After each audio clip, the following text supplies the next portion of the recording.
2018 Acura MDX. I'm going to show you how to bypass the ANC.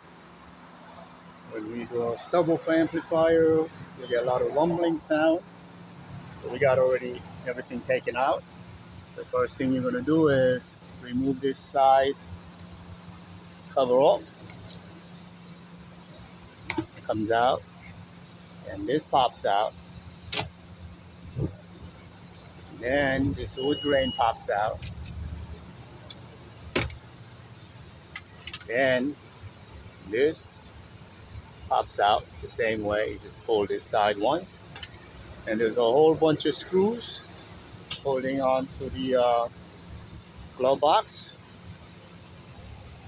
These are the screws we took out from the glove box. And once you have it out, the ANC module is right here in my fingertip.